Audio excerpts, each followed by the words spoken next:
আসসালামু আলাইকুম ওরহমতুল্লাহ বরাকাতু। আলহামদুলিল্লাহ ওসসালাতু ওয়াসসালামু আলা রাসূলিল্লাহ বাদ। সুপ্রিয় দর্শক শ্রোতা ভাই বোন, ঈদ উল ফিতর এবং ঈদ উল আজহা এগুলো আল্লাহ রাব্বুল আলামিনের পক্ষ থেকে দেওয়া তার বান্দাদের জন্য বিশেষ উপহার এবং পুরস্কার। রমাদান মাসব্যাপী ইবাদতবন্দি করার পর আল্লাহ তাআলা নগদ পুরস্কার হিসাবে ঈদ উল ফিতরের আনন্দ আমাদেরকে দিয়েছেন। আর জিলহজের প্রথম দশকের ইবাদত সম্পন্ন করার পর, হজের ইবাদত সম্পন্ন করার পর আল্লাহ তাআলা নগদ পুরস্কার হিসাবে ঈদ উল আজহার আনন্দ আমাদেরকে দিয়েছেন। আল্লাহর দেয়া উপহারকে আল্লাহর বাতানো পদ্ধতিতে ব্যবহার করাই হলো একজন বুদ্ধিমান ইমানদারের কাজ। আর সেজন্য আমরা আজ ঈদ উল ফিতরের সুন্নাহ সমূহ আলোচনা করতে চাই। কিভাবে প্রিয় নবী সাল্লাল্লাহু আলাইহি সাল্লাম ঈদ উল ফিতর উদযাপন করতেন, সাহাবায়ে কেরাম ঈদ উল ফিতরে কী কী আমল করতেন, সেগুলো আমরা পেশ করবো ইনশাআল্লাহ তাআলা। ঈদ উল ফিতরের সুন্নাহ সম্পর্কে বলতে গেলে সর্বাগ্রে যে সুন্নাহর কথা চলে আসে তা হলো অন্য দিনের তুলনায় ঈদের দিন একটু আগে আগে ঘুম থেকে ওঠা, একটু ভোরে জাগ্রত হওয়া। ফজর নামাজে উপস্থিত হওয়াটা ঈদের নামাজে উপস্থিত হওয়ার চাইতে অনেক বেশি গুরুত্বপূর্ণ। আর সেই সাথে ঈদগাহে একটু আগে আগে যাওয়া, এটি ঈদের দিনের প্রথম সুন্নাহ। দুঃখজনক হলেও সত্য যে আমাদের সমাজে বরং উল্টা চিত্র দেখা যায়। আমরা অন্য দিনের তুলনায় ঈদের দিন একটু দেরিতে ঘুম থেকে উঠে থাকি এবং ফজরের সময় অনেকে উপস্থিত হতে পারেন না। এর কারণ হলো চাঁদ রাতে আমরা দেরিতে ঘুমিয়ে থাকি। এই কালচার পরিবর্তন হওয়া উচিত। প্রথম সুন্নাহ হলো আগে আগে ঘুম থেকে ওঠা অন্য দিনের তুলনায় এবং ঈদগাহে আগে আগে যাওয়া। ঈদ উল ফিতরের দ্বিতীয় সুন্নাহ হলো খেজুর খেয়ে তারপরে মসজিদে আসা, অথবা মিষ্টি জাতীয় কিছু খেয়ে মসজিদে আসা যদি খেজুর না থাকে। তৃতীয় সুন্নাহ হলো গোসল করা, সেই সাথে সুগন্ধি ব্যবহার করা এবং মেসওয়াক করা। 4 নম্বর সুন্নাহ হলো যার যা পোশাক আশাক আছে তার মধ্যে থেকে উত্তম পোশাকটি পরিধান করা। নতুন পোশাক আবশ্যক নয়, সুন্নাহ নয়, তবে যা আছে তার মধ্যে থেকে উত্তম এবং তুলনামূলক ভালো পোশাকটি পরা ঈদের দিন, এটা হলো সুন্নাহ। 5 নম্বর সুন্নাহ হলো ঈদগাহে যাওয়ার সময় পায়ে হেঁটে যাওয়া, কোনো বাহন ব্যবহার না করা। যারা বৃদ্ধ বা অসুস্থ তাদের কথা ভিন্ন, সুস্থ স্বাভাবিক মানুষের জন্য বাহন ব্যবহার না করে পায়ে হেঁটে যাওয়াটাও সুন্নাহ। এতে ঈদের সৌন্দর্য বিকশিত হয় এবং প্রকাশিত হয়। 6 নম্বর সুন্নাহ হলো ঈদগাহে যাওয়ার সময় তাকবীর বলতে বলতে যাওয়া। আল্লাহু আকবার, আল্লাহু আকবার, লা ইলাহা ইল্লাল্লাহ, আল্লাহু আকবার, আল্লাহু আকবার, ওয়ালিল্লাহিল হামদ। এই তাকবীর পাঠ করতে করতে ঈদগাহে আসা সুন্নাত। গল্পগুজব করতে করতে আসা উচিত নয়।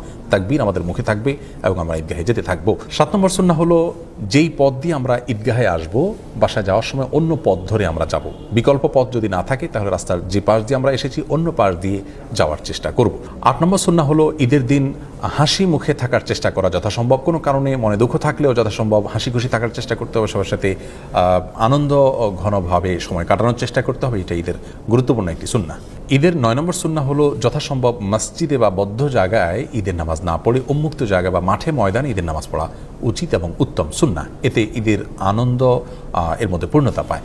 তবে কোনোভাবেই কোনো রাস্তাঘাট, পথ ইত্যাদি বন্ধ করে মানুষের দুর্ভোগ হয় এরকম পরিস্থিতি সৃষ্টি করে দখল করে সেরকম জায়গায় ঈদের নামাজ পড়া উচিত নয়। উন্মুক্ত জায়গা যদি পাওয়া যায়, কারোর জায়গা যদি কেউ পারমিশন দেন তাহলে সেই জায়গাতে হতে পারে, অথবা শহর অঞ্চলে যদি সেরকম কোনো জায়গা না থাকে তাহলে মসজিদেও ঈদের নামাজ হতে পারে। ঈদের 10 নম্বর এবং সর্বশেষ সুন্নাহ হলো একে অন্যকে শুভেচ্ছা জানানো ঈদ উপলক্ষে। সেটি সাক্ষাৎ হলে হতে পারে, বার্তাযোগে হতে পারে। সাহাবায়ে কেরাম একজনের সাথে অন্যজন সাক্ষাৎ হলে, যোগাযোগ হলে ঈদের দিন তারা শুভেচ্ছা জানাতেন এইভাবে, তাকাব্বালাল্লাহু মিন্না ওয়া মিনকুম সালিহাল আমাল। যার অর্থ হলো গোটা রমজান ব্যাপী আপনি এবং আমি যে সমস্ত নেকামল করেছি আল্লাহ তাআলা আমাদের উভয়ের নেকামলগুলোকে কবুল করে নিন।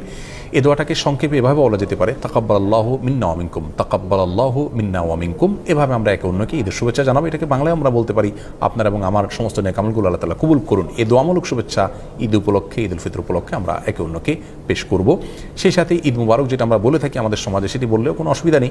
ঈদ মুবারকের অর্থ ভালো, অর্থাৎ আপনার ঈদ বরকতময় হোক। কিন্তু সুন্নাহ হলো সেটি যেটি সাহাবায়ে কেরাম থেকে বর্ণিত হয়েছে। আমরা দুটিকে সংযোগ করে বলতে পারি, কোনো অসুবিধা নেই। অবশ্যই সাহাবায়ে কেরামের শুভেচ্ছাটা আমরা ভুলবো না। হাদিসে বর্ণিত শুভেচ্ছাটা আমরা একে অন্যকে জ্ঞাপন করব, তাকাব্বালাল্লাহু মিন্না ওয়া মিনকুম।